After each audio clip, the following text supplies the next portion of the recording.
Bonjour à tous, c'est Kevin Macadi. Aujourd'hui, je vais vous parler de conviction. Mais avant ça, je vais vous demander deux choses. La première, abonnez-vous à ma chaîne pour ne manquer aucune de mes notifications. Sachez que vous avez dans la barre de description de ma chaîne YouTube accès à un lien vers un livret qui s'intitule 10 raisons d'investir en soi. Maintenant, on peut passer au thème du podcast d'aujourd'hui.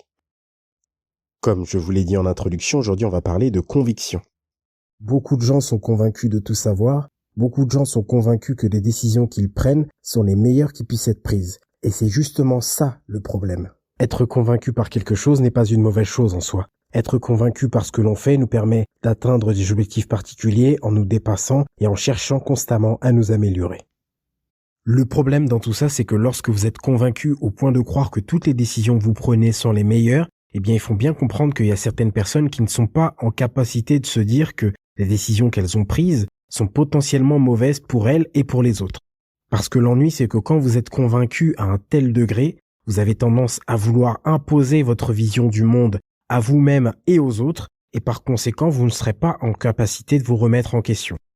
Maintenant, imaginez, rappelez-vous la personne que vous étiez il y a 5, 6, 7, 8, 9, 10 ans. Elles pensaient elles aussi certaines choses. Vous comme moi, on a été certaines personnes par le passé. On pensait des choses. On avait des convictions également. Mais il y en a certaines d'entre elles qui se sont révélées être fausses. Donc, à l'époque également, on avait tort. Pourtant, notre cerveau était tellement convaincu qu'on ne pouvait même pas envisager la contradiction. On était convaincu.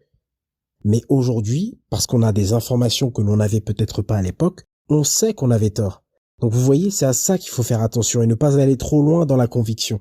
Mais à l'époque, si ce que vous pensiez être vrai, on vous l'avait dit, vous n'y aurez pas cru, parce que vous étiez convaincu.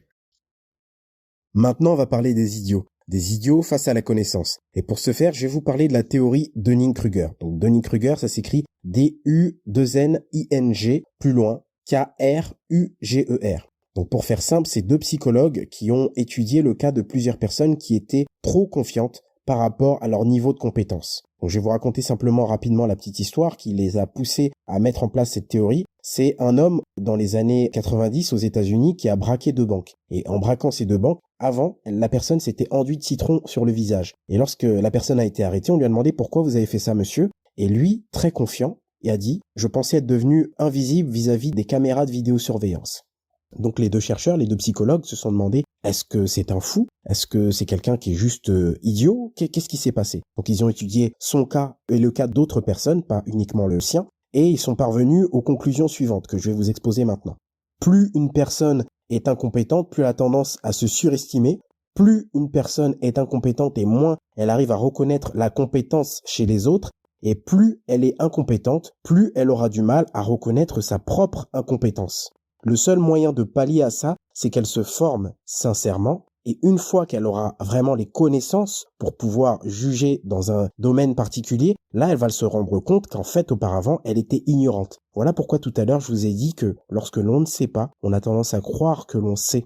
Et le vous d'avant, la personne que vous étiez par le passé, il y a 5, 10 ans, il y a certaines choses qu'elle ne savait pas et finalement, aujourd'hui, vous vous rendez compte que vous étiez ignorant parce que maintenant, vous savez. C'était Kevin Macadi pour mon podcast. Je vous remercie d'avoir pris le temps d'écouter cet audio. J'espère que ça vous a plu et qu'on a appris quelque chose ensemble aujourd'hui. Si c'est le cas, eh bien, je vous invite à vous abonner à ma chaîne YouTube pour avoir accès à plus de contenu de ce type. Sachez également que vous avez dans la barre de description de cette même chaîne accès à un lien vers un livret qui s'intitule 10 raisons d'investir en soi. Pour ceux qui cherchent à aller plus loin, je vous invite à suivre ma formation concernant la mentalité. Pour les autres, je vous dis à très bientôt pour d'autres contenus. Ciao!